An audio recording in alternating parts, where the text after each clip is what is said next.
मैं देवेंद्र कुमार तथागत संघ चैनल में आप लोगों का स्वागत है। आइए मिलते हैं बौद्ध बिहार से, सांधवा रोहतास से आए हुए हमारे भिक्षु ज्ञान दत्त जी। बौद्ध धर्म का जो धर्म शास्त्र है, विनय पिटक, धम्म पिटक, सुत्त पिटक, तो उसमें मुख्य पिटक कौन है और ये तीन पिटक पर क्या विचार देना चाहेंगे, इस पर थोड़ा प्रकाश डालिए। तीन पिटक बनाए गए, धम्म पिटक, विनय पिटक और सुत्त पिटक। धम्म पिटक में धम्म की बात है, विनय पिटक में भिक्षुओं को और उपासकों का नियम है, और सुत्त पिटक जो है उसमें सिर्फ सूत्र है।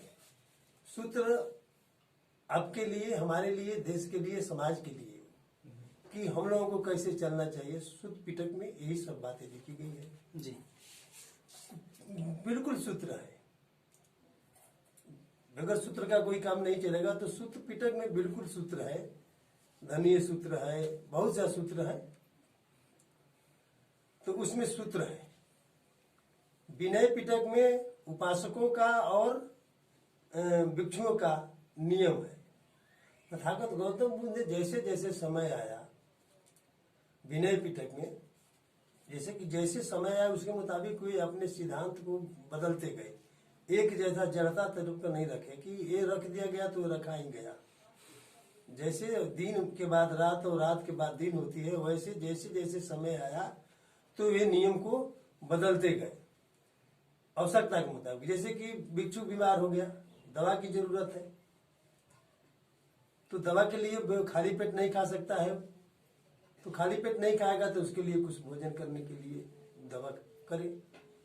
अच्छा। इसके बाद जो स्वच्छ है वे विकाल भोजन लिखे हुए हैं, यानी 12 बजे से पहले भोजन हो जाना चाहिए। उपासक को भी शिक्षा दी है उसमें कि भिक्षुओं को आप 12 से पहले भोजन करा दीजिए जी। तो ये विनय पिटक में ये सिर्फ नियम है। अब रही बात धम्म पिटक की, तो धम्म पिटक में भगवान बुद्ध ने लिखा है कि धम्म का मतलब होता है कि जिसमें दम हो। तो ये बिल्कुल जैसे कि हम लोग धर्म, जिसे धर्म कहते हैं जी बिल्कुल, तो प्राकृतिक जो है, प्राकृत जो है ना, यही धम्म है। एक धम्म उसे ही कहते हैं कि भूतकाल में भी वे दिखाई दे, वर्तमान में भी रहे और आगे भी रहे। भगवान बुद्ध का धम्म पिटक में यही धम्म है। तो तीन ये धम्म हो, प्राकृत जो है, चार जो है ना, ये धम्म है। ये कभी मिटने वाला ही नहीं है। हम लोग मिट जाएंगे लेकिन धम्म भी नहीं मिटने वाला है। हवा खत्म होने वाली नहीं है, पानी खत्म होने वाला नहीं है, पृथ्वी रहेगी और आग जैसे कि सूर्य है। यही भगवान बुद्ध ने धम्म, ये अगर चारों धम्म एक साथ नहीं मिलेंगे तो कोई चीज की सृष्टि खत्म हो जाएगी, सृष्टि नहीं रहेगी। अच्छा। पेड़ को अगर पृथ्वी में पानी ना मिले तो वह भी नहीं मरे रहेगा, हवा ना मिले तो भी पेड़ सूख जाएगा, रोशनी ना मिले तो भी सूख जाएगा। तो यही है धम्म पिटक, यानी ये बिल्कुल धम्म पिटक है। इसलिए भगवान बुद्ध ने धम्म की बात कही, धर्म की बात नहीं कही। धम्म पिटक है, धम्मं शरणं गच्छामि, इसीलिए भगवान बुद्ध ने बताया कि ये धम्म पिटक में यही बताया कि धम्म के शरण में रहिए। अच्छा, बिल्कुल। जैसे प्राकृत कहे वैसे चलिए। प्राकृत कह रही है कि हम लोग घर में बैठे हुए हैं, पंखा चालू करते हैं, तुरंत आएगी आनी पानी तो हम लोग छाता लेकर घूमेंगे। जड़ा आएगा तो ओढ़ना, ये कपड़ा हटा देंगे, ओढ़ना बिछौना गर्म वस्त्र पहन लेंगे। जैसे धम्म कहेगी वैसे ही नहीं चलते हैं हम लोग। यानी किसी धर्म का सार यही है कि जैसे धम्म कहेगा वैसे ही हम लोगों को चलना है। सारे लोग चलते भी हैं, भले हम लोग न समझे उस बात को जी, लेकिन सब लोग धम्म में ही, भगवान बुद्ध का जो धम्म है उसी पर लोग चलते हैं। अच्छा। धम्म पिटक हो गया, विनय पिटक हो गया, सुत्त पिटक हो गया। सूत्र में है, नियम है, कानून है। अच्छा, यही तीनों पिटक है। ठीक है, बहुत बहुत धन्यवाद। इस जानकारी से हम लोग अवगत हुए और आप लोगों को जानकारी मिला। हम अगला क्वेश्चन ये करना चाहेंगे कि ये जो महायान और हीनयान है, इसमें क्या अंतर है, क्या डालेंगे आप? चलिए, इसके लिए साधु बात है कि आपने ये भी क्वेश्चन आपने हमसे किए। यानी भगवान बुद्ध के समय महायान का कोई नाम निशान नहीं था, हीनयान था जी। उस समय कोई नहीं था, एक हीनयान था। हीनयान का मतलब होता है कि नास्तिक। और महायान कब आया कि जब भगवान बुद्ध के परिनिर्माण हो जाने के बाद, जब भगवान बुद्ध थे तब तो किसी को बस्ती चली नहीं, सारे लोग घुस गए उसी में। जो लोग घुस गए, मरने के बाद अब आपस में विवाद करने लगे। वे लोग अपना अलग आने व्यवस्था बनाए, तो उन्हीं लोगों ने, महायानियों लोगों ने लिख दिया कि अपने शास्त्रों में कि विष्णु का अवतार है। अच्छा, महायानी में लिखे हैं। हीनयान में ये नहीं, हीनयान में है कि भगवान बुद्ध ने कहा कि सब नास्तिक है, आस्तिक इस पृथ्वी पर कोई चीज नहीं है। तो यही है हीनयान और महायान। हम लोग अब ज्यादा अपने समाज में इस बात को कहते हैं कि छोड़िए भाई हीनयान और महायान, अब हम लोग बुद्धियान बने। हम अब ये लोग एक तीसरा विकल्प लिए हैं कि बुद्धि से अपना काम ले, बुद्धियान बने जी। अब इसको हम लोग प्रचार कर रहे हैं कि भाई बुद्धियान बने। यही यानी हीनयान और महायान का मुख्य सार है। उनके परिनिर्माण के बाद ही भी इतना भर गया था कि अशोक सम्राट ने इसको छटनी किया था पाटलिपुत्र में कि कौन महायान है और कौन हीनयान है, असली कौन है और नकली कौन है। अशोक सम्राट ने इसका छटनी किया था। तो असली नकली लोगों को निकाल दिया, जो ईश्वरवादी थे उन लोगों को निकाल दिया, वो लोग नकली थे। जो असली थे उन लोगों को रख दिया। अच्छा, आपका कहने का मतलब कि जो महायान था उनमें कहीं न कहीं बहुत ज्यादा आस्था था, और हीनयान था वही असली नास्तिक हैं, और वही असली बौद्धिस्ट हैं। ये भी सुनने को मिला। लेकिन हमारा फिर अगला क्वेश्चन ये रहेगा कि ये जो बौद्ध धर्म का जो पंचशील जो चिन्ह है, उस पर क्या कहना चाहेंगे? पंचशील चिन्ह है, देखिए आपका क्वेश्चन पंचशील है।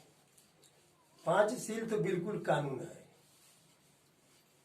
हमारे देश का बिल्कुल कानून है। जैसे कि पहला सील, पांच सील में पहला सील है पणातिपाता भेरमणि सिक्खापदम समादयामि। अच्छा, मैं अकारण हिंसा नहीं करूंगा।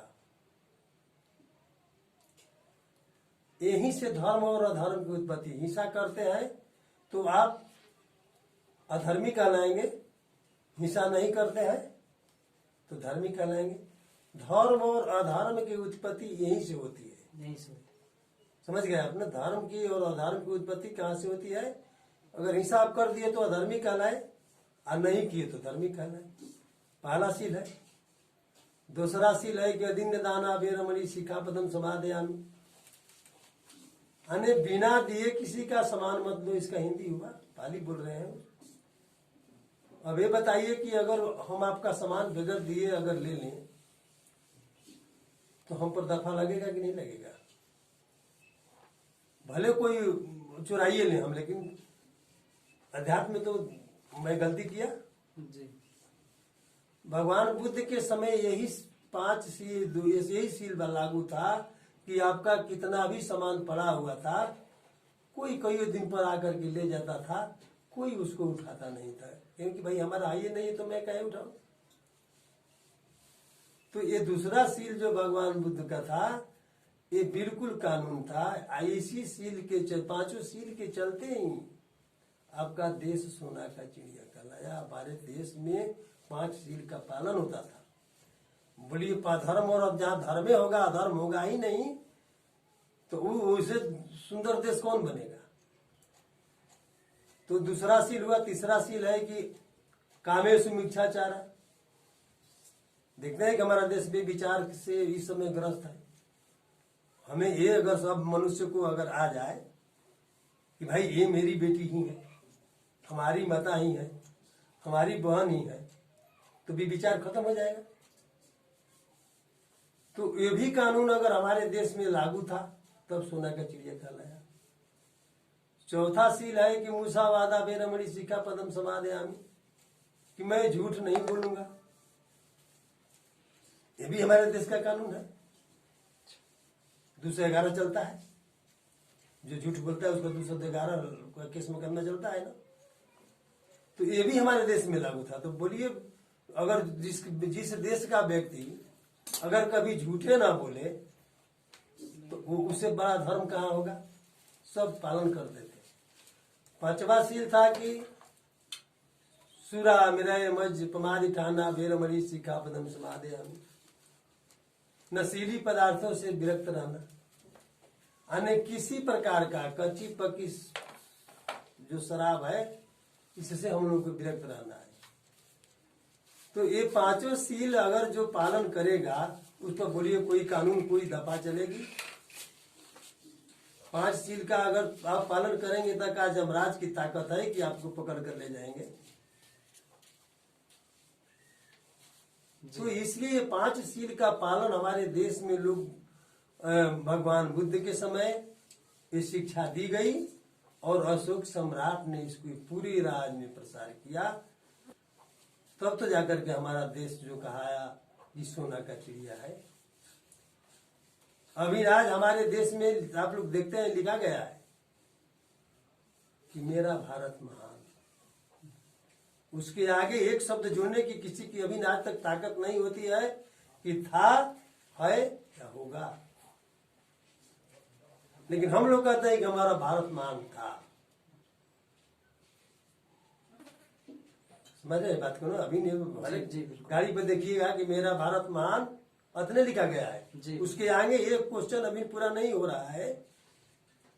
किसी की ताकत नहीं बनती है कि था भी लिख दे, है भी लिख दे, होगा भी लिख दे। भूत भविष्य वर्तमान है ना। लेकिन हम लोग तो अकड़ करके कहते हैं कि हमारा भारत महान था। अच्छा, तो ये भी क्वेश्चन आप देखिए, हम लोग बहुत दृष्टि पूरा कर सकता है। इसके सिवा अभी आज तक कोई धर्म पूरा इसको नहीं कर सकता। नहीं किया, नहीं कर सकता है। हम लोग तो अकड़ करके कहते हैं कि मेरा भारत महान था। किस बल पर? भगवान बुद्ध के 3 रत्न और 5 सिख और अष्टांगिक मार्ग के बल पर। अच्छा, आपसे मिलकर बहुत खुशी हुई और इस तथागत संघ चैनल में बहुत अच्छा लगा।